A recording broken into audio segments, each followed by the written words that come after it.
Welcome back, everyone. This is Dave from the Corn Productions Deep Dive TV podcast with my co-host Stacie here to talk about Under the Dome, Season 1, Episode 11, titled Speak of the Devil. The episode's description reads as follows. After Junior abandons Angie, Joe, and Nori, the weather turns nasty. Julia is shot by Maxine. Big Jim convinces Linda his stash of propane is what's saving the town, and the biggest threat they face is from Barbie. The episode was written by Scott Gold, the first of 2 writing assignments on the series. Based on the book by Stephen King, the episode was directed by David Barrett. David Barrett has a very interesting career. 51 directorial credits, 92 stunt credits, 15 producing credits, the last of which is a consulting producing credit on a single episode of La Brea, which is weird. Okay. Usually when you're a producer, you produce more than just one episode. But before going any further, I'll tell you a couple things. One, this is not a sport-free podcast, so I highly recommend you go and check it out, and then come back and give us a listen. Secondly, if you're listening on one of the platforms this podcast is now available on, please follow. And feel free to check out my YouTube channel, Corn Productions, where additional content can be discovered. If you're already on our YouTube channel, please like, share, and comment, and subscribe to our channel. Stacie, your thoughts on this week's episode? Okay, so I'm not picking up all the hate for it that you are, because for the last 3 weeks you kept saying this is the one that you hate so much. I'm not feeling that. I mean, I'm not feeling any particular love for it. I feel like this whole last third of the season's just kind of a big run-on ramble for me. I kind of like the storm stuff. I wish we did more with it. They're kind of like, yeah, we're running from the storm and then we resolve it. And I kind of wish it meant more, you know what I mean? Like it had more consequences. Because it was just kind of there and then they didn't really do anything with it. So that was kind of weird. I understand where we end up. I know this is where you're like, Linda sucks. But I understand based on the stuff shown to her. And I feel like it's just really bad circumstances. And I feel like Jim got really lucky many times in this episode and the last episode where things are just kind of going his way without him actually doing anything to make it so. He just keeps getting really lucky. So there's a podcast that I listen to called The Penske File, which happens to cover Star Trek. Okay. And they reference a movie called Office Space. Are you familiar with that movie? A little bit. So in that movie, there's this guy who invents a jump to conclusions mat as a game that you play, where a mat where you can jump to conclusions. And he brings up the fact that in several episodes where it seems like the characters in the show are jumping on this mat because they're arriving at conclusions that don't actually make any sense. They're right, but how they get there does not make sense. Okay. I feel like that's a lot in this episode where characters are just coming to conclusions that are right, but I don't know how they got there, and it doesn't actually make sense that they arrived at those conclusions. Okay, that sounds like a fun thing to talk about as we hit those moments. I kind of feel like the Angie and Junior stuff in this episode was stupid. I mean, maybe if they had done a little bit more with the storm, maybe that could have worked, but as it stands, it feels very random. And I just feel like it's out of nowhere. And yeah, Linda is really stupid in this episode. Okay. She goes from being really smart to really dumb within the span of a scene. And for the rest of this, in my mind, she just lets Jim get away with shit that she shouldn't be letting him get away with. She should show more resistance to him than she actually ends up doing. Or at least voicing dissent when a lot of times she doesn't end up doing it. Or very quickly just eases off her dissent without any actual fight. Okay. But yeah, that's my take on this episode. I really don't like this episode. There's a lot of season 2 writing here. I see a lot of the problems that I had with season 2 are present right here. Yeah, I can see that. Yes. So we have our third and final appearance of Natalie Z as Maxine. Second and final appearance of Mayor Winningham as Agatha. Second and final appearance of Ray Hernandez as Otto. Yes. And yes, that whole storyline could have done without it. Right. Oh yeah, that's the other thing. It's just here for 2 to 3 episodes, and now it's done, and who the frick cares? Right. It's basically space filler. It's filler. And you know what's funny is Maxine is not in the novels. She's not coming from anywhere. Right. There is like a whole drug thing going on in the novels. If I recall, it was Phil Bushy in the novel that was the one, like, and all the drugs were at the station, the radio station. And it's a big part of the book. It's a really big part of the book. Like, what that ends up being with the propane and the drugs. But the whole Maxine character has nothing to do with anything from the source material. This is one of those things that the network was just like, let's throw this in. Right. Because we got this, cool guest star. I don't even think she was probably a cool guest star at the time. I don't even think she was that famous yet. Natalie Z at that point had been in The Shield. She'd been in things, and I know but that she was also in Justified, because I think Justified was happening right along with this series at that point. But she'd been in things, but this is 2013. She wasn't anywhere near as famous as she is now. Right. Like, I don't think it was literally like, oh, it's a guest star that we're making a role for. Right.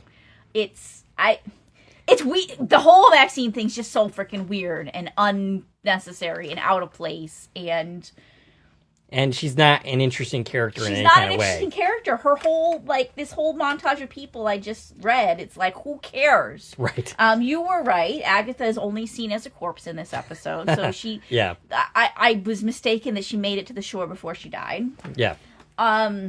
Interesting that she even got a credit in this episode. Yeah. That is interesting. Because we didn't even spend time with her corpse. It was a very quick scene. I mean, it definitely was the actress. We definitely clearly saw her. But yeah, it wasn't very long. Yeah. Yeah. So that's weird. We had a return of Nurse Adams again. Phil is in this episode. He's returned. Dodie's in this episode. Still no Carolyn. Right. I don't even think we mentioned her this time. No. We're just like, she's getting a lot of time to grieve in a really crazy situation. No Ben Drake, no Andrea. A lot of just kind of running in circles, I feel, at this point. Yeah. Yeah. They have no idea what they're doing, really, when it comes down to it. I mean, maybe they have an idea in mind, but they don't really know how to get there, that's for sure. Anything else to say before diving in? Let's do it. All right. So, the episode begins with the kids looking at the constellations on the ceiling. I don't know quite how they ended up there exactly. Yeah, so we talked about this a little bit at the end of the last episode. So, the pink stars were on the walls last we left them. Yeah. And now they have painted them. On the ceiling? Like, everywhere. Like, it's paint, right? It's clearly paint. Yeah. The mini dome didn't, leave scars. They painted the spots. But, yeah, how did they do that? We kind of skipped. Right. And how did they do that while touching the freaking mini dome? Because didn't they need all four of their hands on the mini dome to project the stars in the first place? Well, I mean, I guess it's Joe's unknown stretching abilities that we have yet to know anything about. But yeah, so they're speculating as to what it all means.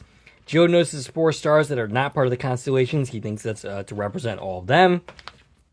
Nora starts freaking out, thinking this is all too much. They suggest talking to Julia. Junior thinks that's a good idea. He thinks that the butterfly might lead them to the king or queen who will bring the dome down. Yeah, and since the dome already talked to Julia, instead of shocking her like it did Dodie, they're like, well, the dome must trust her. She's the one who originally heard the monarch will be crowned. So they're like, she's cool to bring in. Jim is being questioned by Linda. Jim is doing his smooth talking thing, saying she should thank the Lord that he did what he did because the power is on because of his propane. Linda tells him that if the dome hadn't come down, his ass would be in jail. Jim suggests that they go after a real criminal in Barbie.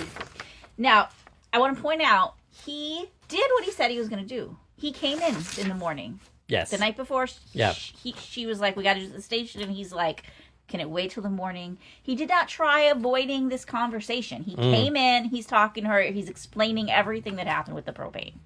And I don't feel like he said a word that's a lie, to be honest. I think it's a misrepresentation. I mean, he's, spinning it, of course. Yes. But I think he honestly believes the words he's saying. He thinks he's the good guy in the entire thing. But he's not lying. Like, talking about Barbie. Yeah. Everything he's saying about Barbie is true. Okay. Barbie did work for Maxine. That is Barbie all true. was an enforcer. This is what he's telling. Yes. He's telling, like, here's the scoop. Yeah. Well, here's the thing about this. He's absolutely right in everything he says about Barbie, except he's painting it in a different light than what is actually the reality. However, there is no proof whatsoever of any of what he's saying as in regards to Barbie, and that's actually he gets into that a little bit later after the next scene. Yeah, we bounced back and forth to this a couple times. Yeah, so but maybe I'll discuss that in a second. But so we cut to Julia coming down the stairs. Barbie has slept on the couch. He says, "Oh, how'd you sleep?" "Oh, it was lonely." Okay, this scene pisses me off, and I'll tell you why. It's not like they had a fight about kitchen cabinets or some other mundane thing. Barbie murdered her husband. He lied about. I get it. Killed her husband. Okay. It wasn't murder. It was manslaughter at best. Okay. That's lawyer speak. He killed her husband. Yes. Lied about it. Yes. That is why he is sleeping on the couch. Right. Not because they got into some stupid thing over some dumb couple fight. Right. This is not a little deal. And his line delivery is like, "Oh, I'm sleeping on the couch. I don't know why." Like, dude, you killed her husband and then lied about it. But, like, everything about this is ridiculously underplayed.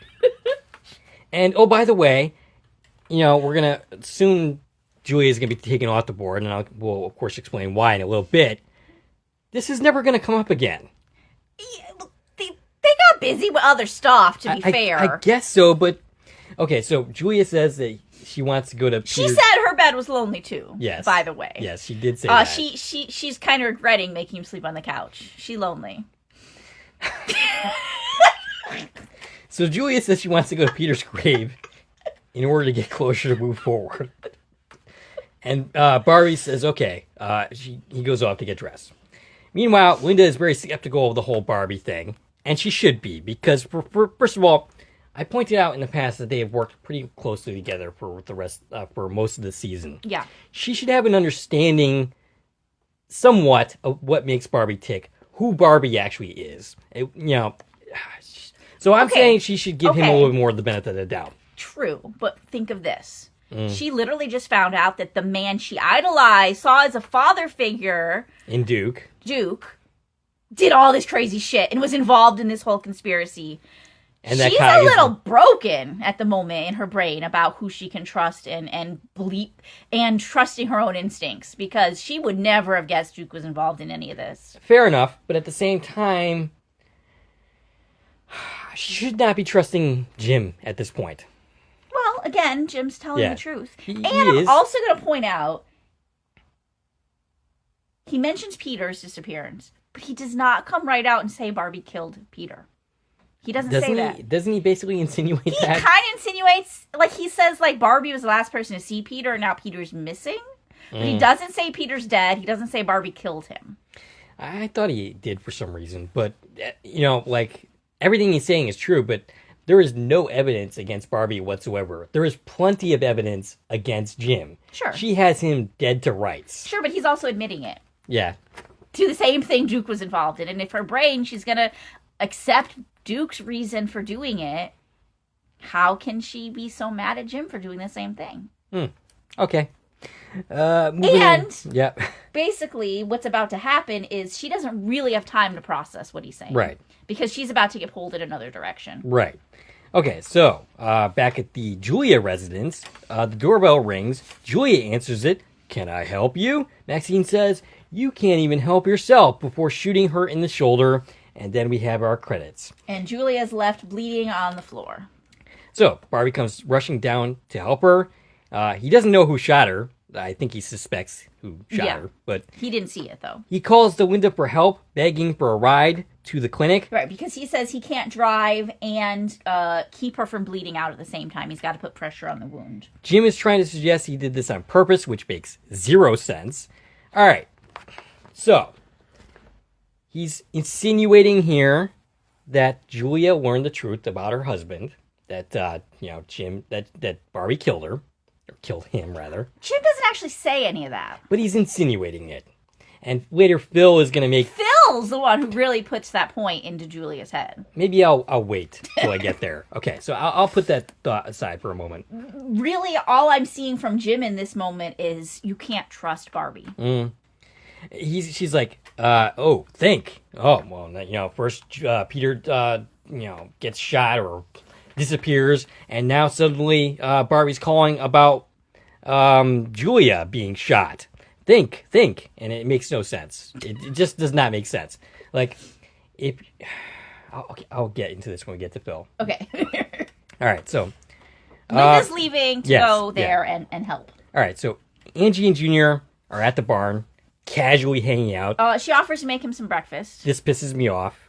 Like, this is a person that, kept you against your will in the basement.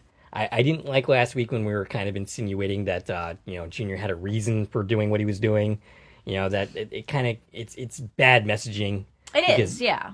But she also is kind of a broken person. Yeah, fair enough. And they did have a relationship, and they have known each other their whole lives, and she does need him on her side right now. I'm just saying you gotta be a little bit careful here, because someone who's, younger, a teenage girl, a teenage boy, might get the wrong idea here that this is okay, when it very much is not.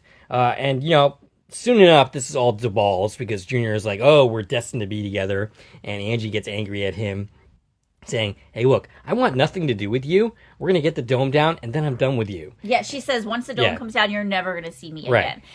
Kind of a mistake, Angie. Right. So, it reminds me very much of when she was in the bunker, and she turned him down. She's a hothead. Yeah. But he's like, okay, well, I'm done with this. And as soon as he says he's done with this, and she's like, oh, you're the most selfish person ever, the storm starts. And she's like, it's not selfishness, it's love. Okay. No, it's not. Okay, so if I'm gonna bring Andrew back up again.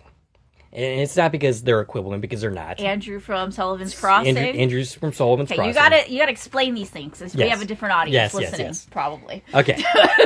So, Andrew Sullivan's Crossing had basically romantic fantasies playing in his head that did not take into account Maggie, the person he really claimed to love. Right. If your love does not take into account the agency of the other person, then it is not love. It is possession. Sure. It is... Basically, Junior sees Angie as an object. Right. To possess. Oh, yeah. I mean, he did lock her in the basement. Right. Yes. I don't think anybody's arguing with that. No, of course not. He is crazy. But I'm saying for the younger people in the audience, this is not what love looks like. This is just selfish lust, possession. It's not love in any way. It's abuse. Yeah. This is not okay. So for anybody watching this and says, okay, well, maybe this is okay, and if you're in a situation like this, it's not good, get out of it.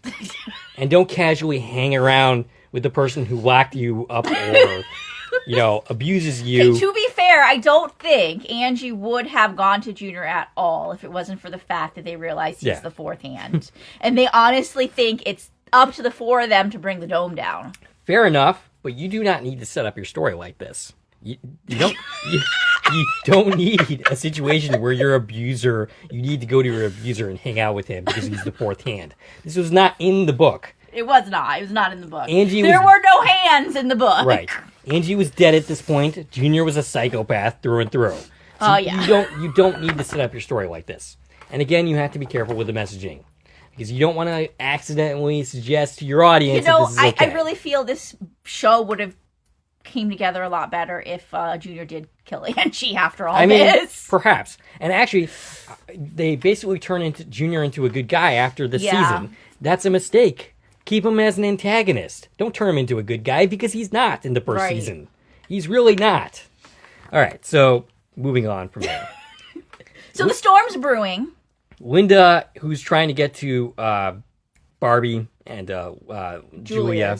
My notes say Linda's trying to get to Linda's house. Going the wrong direction in that case. She ends up running out of gas, which, is a nice little continuation of that other episode that I didn't like. We see that somebody has siphoned the gas out of the cruiser. Right. This is an ongoing problem. It's an ongoing problem, but it's also the setup for the car commercial that this series is. Yes. And later in this episode's where we really start that. Yes. And I did note that when I saw it. And then she ends up stopping Phil to get a ride. He's like, "Oh, are you stealing my car?" But no, she just needs a ride. Yeah, she tells him, Julia was shot, I need a ride. And he's like, get in. So Phil's been recruited now to help with the adventure. Joe comes up on Barbie and Julia. Okay, initially I'm like, what the hell is Joe doing here? Like, how did he... But then you remember... Yes, that he was actually going to see Julia. To get Julia to tell her about the forehands. Yes. So this is not an issue. Barbie calls for his help, and despite Joe not having much experience driving, he ends up driving the two of them to the hospital. It is really funny because this whole scene is funny, and Junior Barbie. Yes. Such a hard time with these people's names. Because remember, Barbie's whole thing is he can't drive and hold the wound. So he asks Joe, can you drive? And he's like, I got my learner's permit, but... Right. And he's like, cool, good enough. Why did he not drive and tell Joe to hold the wound? Right. Maybe if Joe cannot drive. I don't know. Maybe he doesn't think that Joe would be good enough at holding the wound. And maybe he'll live with Joe's bad driving if you know... But Joe literally is like... I have my permit, but I don't really know how to drive. He manages. He gets there. So Jim notices a cyclone outside the school. What the hell is he even doing at the school, by the way? I thought that was town hall. Was it town hall? Yeah, I thought it was a school. The school doesn't exist until season 2. Okay. We don't have a school yet. Okay, so that whole thing makes more sense then. Maxine happens upon him. They talk in the offices. Jim says he knows that he shot Julia. Junior happens upon, which by the way means that Jim does not actually believe that he shot that Barbie shot. Oh no, Barbie. Jim is trying to throw Barbie under the bus. He's using Barbie as a scapegoat. So that means he actually is lying because he's trying to get Linda to think that his intent is to be deceitful, but he didn't tell any actual lies so far. Okay. Junior happens upon them. Bad timing. I don't even know why he's here. But Maxine is turning on the charm. She ends up taking off, and Jim says that she is the actual literal devil when Junior says that, who is this person? It's funny, because my notes literally say she turns on the charm. Oh, okay. So what basically this whole scene is Maxine's threatening Jim. Yeah. She's like, yeah, I shot Barbie's lover, and I can go after someone you love, too. There must be someone you love. And that's when Barbie comes, and she's like, oh, this is your son. Yeah. Nice to meet you, kid. Right. You look like your mother. Did she know of her mother? I doubt it. I think he's just saying this to get to charm Junior as much as she possibly can. Yeah, she's trying. This whole thing's a threat to Jim. Like, oh, this is your son. You must love your son. So I'm threatening to kill him. Right. And I think she thinks she killed Julia, to be honest. Yeah, probably. Little does she know, like, I don't think Jim would really care that much if she took out Junior. I don't know, because once again, Jim's attitude is really inconsistent towards Junior. I mean, like, it is his son. He has some love for him, but... I guess, maybe. But also, I don't think it's, like, protecting him is the be-all, end-all for Jim. Right. Yeah, no. So, Barbie and Joe navigate the bad weather. Joe thinks the dome is angry with them. Joe gets into the clinic, and we have this whole little sequence where Joe ends up... Yes. Joe basically plugs in the hybrid. We see this multiple times where, like, they're screwing around with the hybrid. Yeah. Because we're literally wasting time on this. Literally tells him, like, you need to plug the car in. We're going to need that energy. Yeah, I never noticed this before. It is a car commercial. Yeah, I never noticed this before. Until I pointed it out to you. But this is really bad. It is. And it continues through the series. Right, yeah. Where Linda's car, Julia's car is this, and I don't even know what kind of car it is, but it's a plug-in. Yeah.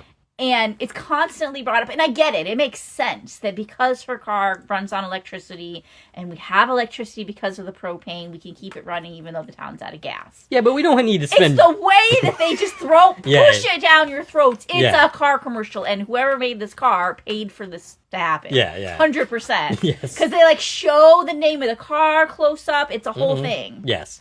Over and over and over and over again. Right.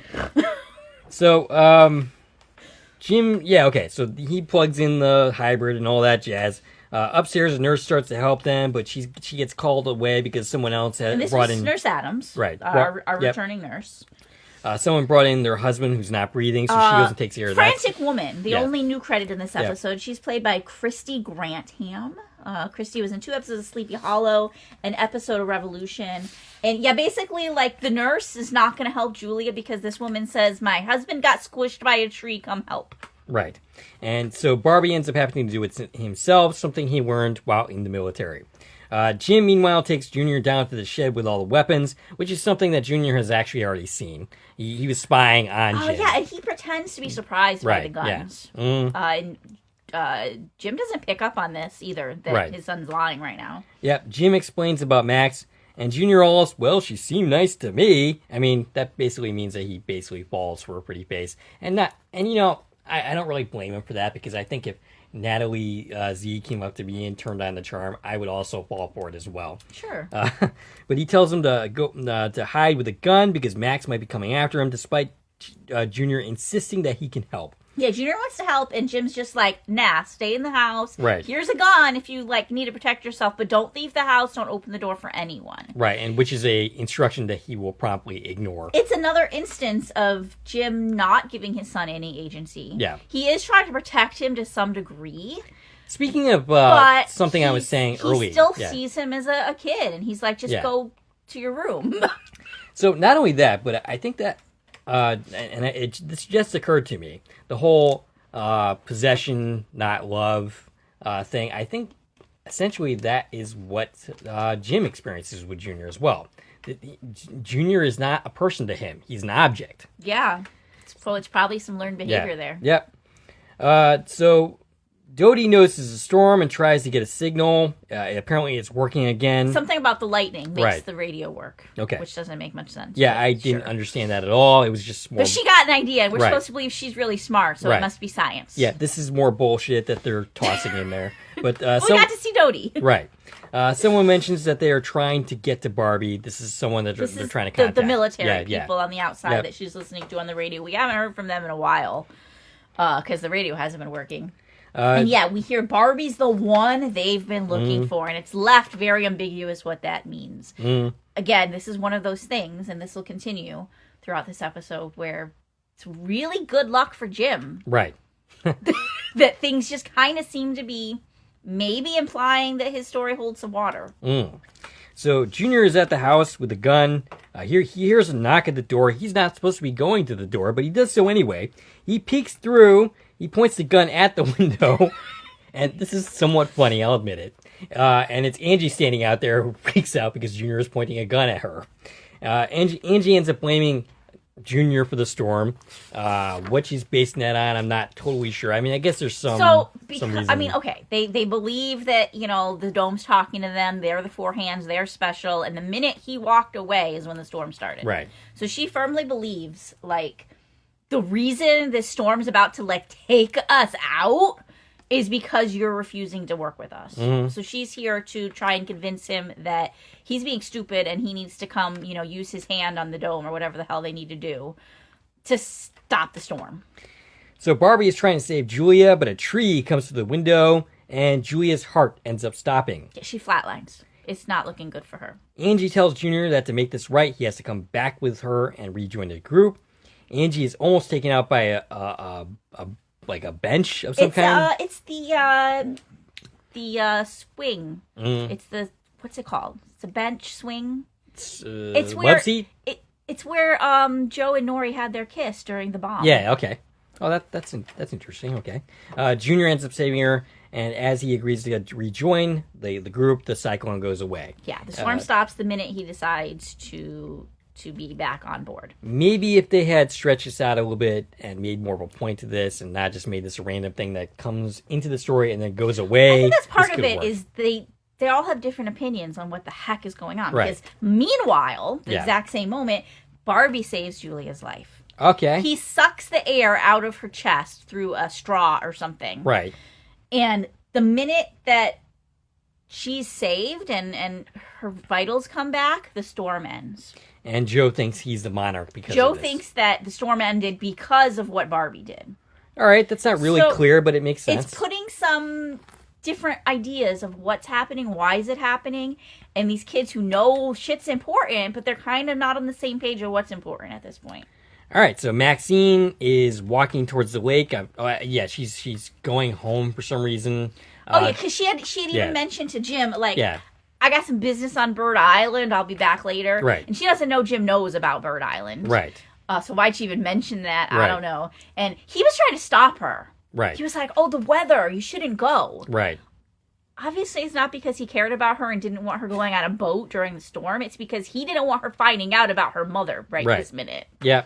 And of course, she finds her mother floating in the water, very dead. You were very right. She's corpse. Yep. Barbie comforts Julia, not confronts. He's unconscious. There's nothing to confront at this moment. She's unconscious. He ends up leaving her with a nurse. Yeah, leaves her in Nurse Adam's care, who's must have taken care. The tree dude's either better or dead because she's like, I'm not leaving Julia's side. She's like, I'm here now. And basically, there's more fiddling around with a hybrid. Jim ends up driving up. Jim and Barbie end up teaming up, but Barbie wants to take Maxine alive. Barbie thinks that Jim is eating the town alive. Thinks Jim wants a kingdom and wants power only. Barbie says that after they have accomplished what they're setting out to do, that he's done. That he's going to do everything he can to knock Jim off his throne. And this is actually a good scene. I kind of like these two characters together, butting heads. But I wish they worked together more and used because they're really they're strong together. They have a chemistry together. Yeah, it is nice. But he tells Barbie Max is the one that shot Julia, right? And he's like, yeah, right. What are we gonna do about her? Right. The problem is they don't ever see eye to eye, and that goes all the way back to when Jim was first trying to feel Barbie out, right? When he took them on the hunt for whoever they were looking for. Remember they went on the manhunt? Yeah. And he was trying to figure out who is Barbie? Is he gonna just fall in line and do what I want him to do? And the answer is no, he's not. So Joe returns to the barn to say he thinks Barbie is a monarch, saying that he's the reason why the storm started. Junior has a very different opinion that basically the storm stopped when he decided to rejoin the group. Right. Where am I? I lost my notes. Nori says that they need to go to the big dome under the North Star. And Angie says the dome owes them some answers, so they decide to go to the dorm and where the constellations are taking them, so they can to the spot on the dome where their picture in the barn had the 4 little stars that they assumed are them that weren't part of a constellation. Because Joe and Nori are like, well, when we touch the dome together, shit happens. So what happens when all 4 of us touch it together? So Barbie shows up at the factory and sets up an alarm clock without telling Jim what's really going on. This little thing that Barbie sets up here is pretty clever. I'll give him that. Linda shows up to Julia's apartment, and Bill thinks house. Bill thinks he shot Julia on purpose. Yeah, so Phil's with Linda. Remember, he gave her a ride. They're here to bring her to the hospital. What took them so long to get here? Because it's the whole freaking day's over. But they just got here. All right, so first of all, Phil does not know that Peter Shumway is dead. He doesn't know that. As far as he is concerned, he got away out of town. Sure, but he knows that Barbie was the last person to see him in town. All right, so here's where I'm going to get into this. So, he's speculating that Julia found out about Peter, and that in response, Barbie decided to shoot her in the shoulder. Yes. And then call Linda for help, and then bring her to the hospital to save her life. That does not make sense. Okay, well, they don't actually know that Barbie took her to the hospital. Okay. We just know they're not in the house anymore. But after we learn all this, and Linda should be aware of this, and I'll get to that later. She should learn that Barbie took her to the hospital and saved her life. Does she ever? She talks to the nurse. The nurse. She mentions talking to the nurse, and that it is mentioned that Barbie left. I'll get to that. Okay. So Phil. Yes. So we're here in the house. There's blood on the floor. Yes. We're confirming, like, shit went down here. Yes. They're gone. Yes. We don't really know.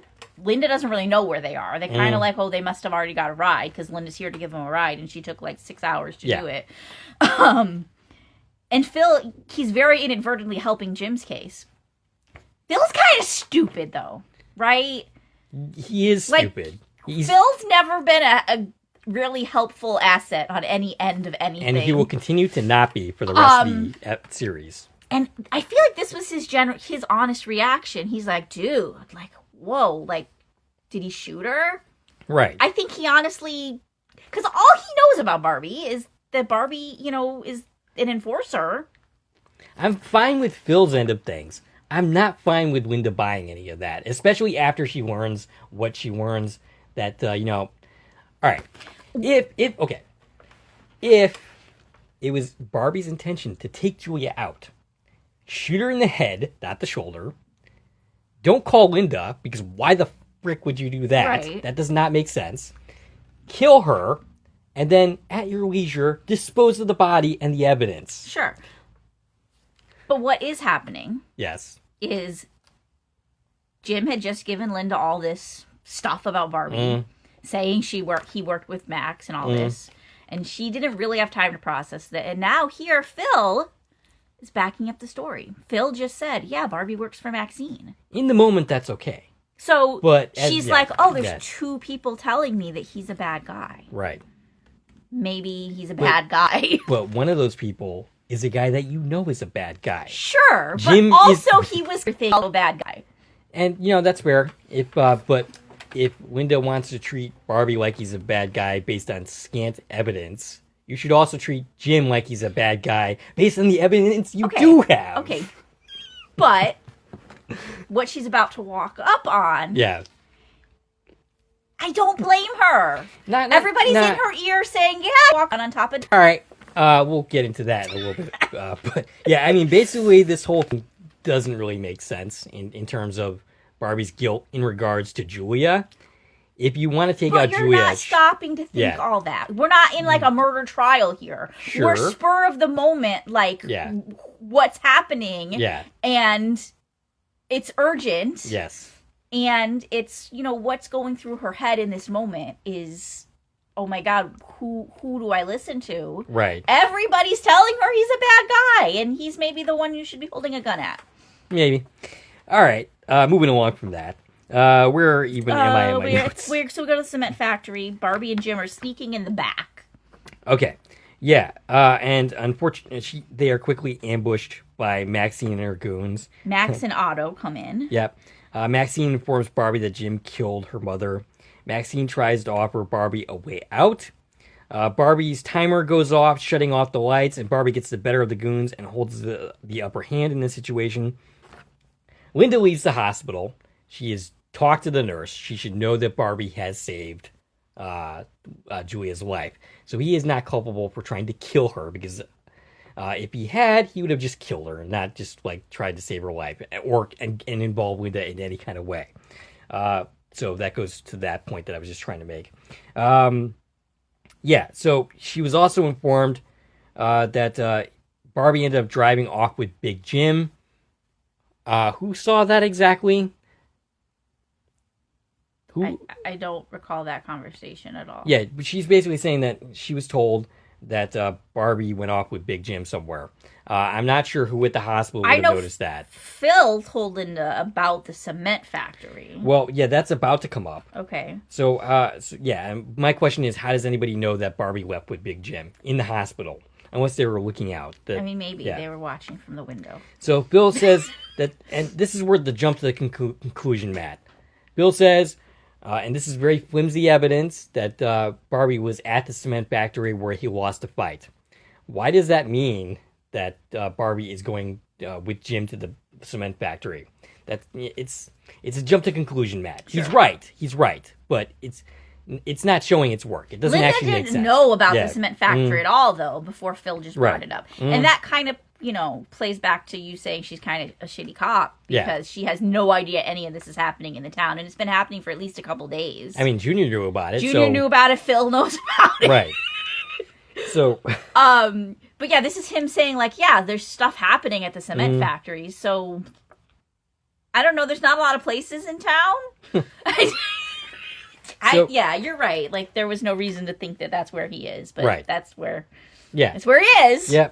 So that's a jump to the conclusion kind of thing. It's like Phil is not. It's not really showing how Phil arrived at that conclusion. What we do see come out of Phil's mouth doesn't actually add up. Yeah. It's like saying 1 + 1 = 10. It's kind of like a video game. Yeah. Right? Where you're like, where are we supposed to go next? Right. And it's like, oh, cement factory. That's a place. You better go there. Yep. So Barbie tells Maxine that it's over. They start walking. He starts walking away for some reason. He's going to the car. Yeah. He's going to get the car, and they're going to take, as far as he knows, they're going to take Max and Otto into the station. Okay. So he's going to pull the car up. So Big Jim decides at this moment to shoot Maxine and her goon. Goodbye, Natalie Z. It was nice, seeing you again. You are very easy on the eyes. I'm looking forward to seeing you in a show that actually deserves your talents. There are several. There are. Barbie is pissed. Why'd you do that? Jim goes to shoot Barbie. Barbie ends up disarming him. That's when Linda arrives. Very convenient timing that. Jim ends up lying, saying he's gone nuts. Barbie says he's lying to her. All right. You happen upon this scene where there's a couple of dead people. There's 2 dead people on the ground. Yes. One person is saying one thing. Barbie is saying another. Mm-hmm. How do you handle this situation? Okay, but there's 2 dead people on the ground that have just been shot. Barbie's the one holding the gun. Fair. And Jim has a legitimate injury on his throat. He's, like, keeled over, and it does look like Barbie's about to shoot him. Okay, fair enough. But my point is that Linda should not only try to take Barbie in, but also take Jim in. Sure, but also she didn't really have time to do anything. Because Barbie ended up Because Barbie reacts. Yeah. And makes himself look pretty freaking guilty. Yeah. At the same time, I just don't think she should just let Jim go about his business. This looks suspicious and bad for both of them. They should both be in chains. She shouldn't let Jim engineer this whole manhunt thing. She should be in charge of that. She should be the one on the radio. If they truly... I'll get to that in a moment. But, yeah, basically... No, actually, I'll get to it right here. Because, Linda completely ends up backing Jim here. Barbie hits Linda and runs off. Jim gets on the radio after being informed about the military looking for Barbie. He basically just so he goes to Dodie to make an announcement, and Dodie tells him about the military looking for Barbie. Right. And it's backing up everything for him. Right. He announces a manhunt, which, again, I just said he should not be doing, because he's also complicit in things. He announces that Barbie executed Max, Agatha, and Otto, and shot Julia. Wow, he was a busy beaver, getting to all these places to shoot and kill all these people within a short amount of time. And he says we are seeking the death penalty. Right. So he's saying on one hand that he wants a fair trial, which is not possible, because at this point he's basically said to everyone that Barbie is guilty. Right. So who are you going to find on a jury that's going to be objective in any kind of way? Linda shouldn't be letting him do this, first of all. She should be the one in charge of this. She is the chief. Well, she's police, but he's the government. He's the entire government right now. Yeah. So he does have some kind of power over her, you know. He also calls Maxine a reputable businessman, which Linda knows is a fucking lie. She knows that, she's been involved in drugs, so she knows that's complete bullshit. Yeah. She's not here at this moment, but she should hear this on the radio and go, that's not true. Right. But, all right. Joe, Nori, and Angie and Junior... The 4 hands. Yeah, end up touching the dome. They're shown an image of Junior's death. Point out, they're touching the dome. outside the dome yes. is not blown up. It's Right. just a sunny day on the other side of the dome. Yes. I was also going to make note of that. So yeah, they're shown an image of Junior's dad. He's smiling. He starts bleeding out of his chest. He has knife wounds throughout his chest, and more are appearing, blood dripping down his body. They're all holding knives in their hands. Junior starts freaking out. He ends up running off. Angie takes this as a sign that they have to kill Big Jim. That's where the episode ends. Yeah, they basically, the three of them, without Junior, say, in order for the dome to come down, Big Jim has to die. And because the dome showed us holding knives, we must be responsible for killing him. That's our job, is to take out Jim. Yeah, like Which I said, obviously Junior's not going to just play along with. Right. So, yeah, like I said, lots of random nonsense in this episode. Some things that just don't make sense to me. There's some good moments here and there, but yeah, this has a very season 2 feeling of random nonsense and weird writing and so on and so forth for my taste. But this is we're heading into the home stretch here. It's I think a case of they're doing too much, and because they're doing too much, they're not doing enough. Right. Yeah. We have all these little kind of things happening, and none of them are really developed into meaningful things. Right. Yeah. Yeah, it is basically a kitchen sink kind of deal. Yeah. Where there's a lot of things going on, but none of it adds up to anything. Right. It's all kind of who cares. Right. So we're left with Barbie is running in the woods. He's on the run now. He's not really going to get a chance to, explain himself. But yeah, he should not have freaking hit Linda and ran. If he did, shouldn't have done that. Yeah. That was a stupid move on his part. I guess he didn't trust Linda, and I'm not sure that I blame him for given her actions. But you're making yourself look pretty guilty. You're helping Jim right now. But, all right, let's say that Barbie doesn't do that. At this point, you have to arrest both of them. What Barbie really should have done, surrendered the gun to Linda, said, listen, arrest me, arrest him too. Yeah. This was him. He killed them, but take us both. Yes. And we can talk about it. Right. Yeah. I'm with you. Like, he should have taken control of the situation in a manner that wasn't taking control of the situation. Right. Maybe, I don't know. I'm not, he just panics and does the wrong thing. I mean, I think it's probably his military instinct. That's kind of along lines of what I'm thinking. At war in the moment. Yeah. But yeah, he didn't help himself any. Right. No. But also, I just think that Linda is kind of stupid when it comes down to it. I really don't think she had time. Yeah. At all during any of these events. That's fine for this episode. To really form a conclusion and do anything. That's fine for this episode, but as we go in the next couple episodes, I really think that she should question things more and not just let Jim run roughshod over her. Sure. But again, nobody is saying boo about Jim. Yeah. Nobody's speaking against him. Except that he's been implicated in all these things. Implicated in the drugs. Yes. He has not been implicated in murder yet. Sure, but that's a pretty serious crime. I don't know. But it has nothing to do with the murder, the deaths, as far as she knows. Yeah. But, at the same time, how does Barbie get around and kill all these people? Because, she's going to go, drown Maxine's mother and then shoot her in the head, shoot Otto. I mean, I guess Jim did all of it. Yeah. And soon Dodie's going to be dead and it's going to be blamed on Barbie. Okay, so what is the death count now? I'm not counting the stuff at Ollie's because I don't know who died there. Everybody shot everybody there. But that was Junior's kill. But Jim, we know he killed 2 people before that in cold murder. Coggins. Yeah, he's killed Coggins and he killed, who was the second one? The goon guy that was guarding the propane. Yes, he blew up Buster. Buster, something along those lines. Something with a B. Yep. Bobo? No. Yeah. Bobo. Boomer. Bobo the chimp? I think it was Boomer. Okay.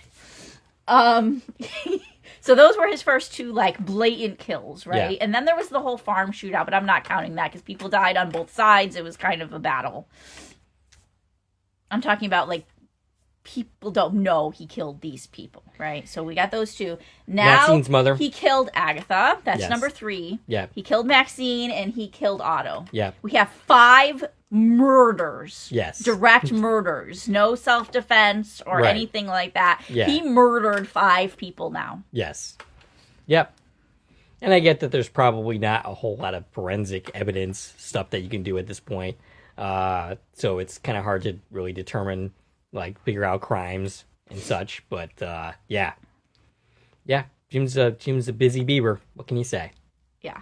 So, yeah, we got a couple episodes ago. What episode? This was episode 11? This was 11, so we have 2 more episodes. Two more episodes, yeah. To deal with what's going to happen with Barbie and where's the hands going? What's going to happen with that egg? Mm-hmm. Which is our transition into season 2, the egg. Yes. We're running out of time with a couple of our beloved characters. Mm-hmm. Yeah. Unfortunately. Yep. They're not long for this world. All right. Do we have anything else to say before concluding? I don't think so. I don't like this episode very much, but it was kind of fun having this discussion. So there is that. We'd like to hear from you. What did you think of this episode? What did you think of this podcast? Oh, you have something else to say? I do have one more thing just to mention is, what's with the episode titles in this whole season? Speak of the devil. Okay, we called Maxine the devil, but why is that the title of this whole episode? I don't know. I feel like the title should have something to do with the storm. Yeah. Right? Like the cyclone or something like that. Yeah. I mean, that would be a stupid title too, but... I feel like the storm's kind of a storm is brewing. The central focus of the episode, though. It's the thing that kind of ties all the storylines together, right? Even though we ignored it for the most part. Yeah, it was like a very minor part of the episode. And that's why I really don't like it, is because it's just so random. It appears out of nowhere and causes some problems and then just And we never do really get an answer on what was the thing. Mm-hmm. Like, the dome is mad, sure. Right. But we never actually found out which of these things started it or stopped it. Right. And it's not important. Right. Because it never comes up again. Right. Anyways. Yeah. All right, Stacie, we reached out. I've reached on Twitter, X, Instagram, Threads, and Blue Sky at TVN Coupon Talk. If you like this video and want to support the channel, there are a number of ways to do so. You can follow me on Twitter at Core Productions. You can join the Core Productions Facebook page. You can buy something from the Core Productions store on Zazzle. You can buy me a coffee. You can join the Core Productions membership starting at 99 cents a month. You can get some videos early if you do the early access membership for $4.99 a month. And, of course, you can like, share, and comment on this video as well as subscribe to the channel. This is Dave and Stacie from Core Productions signing off.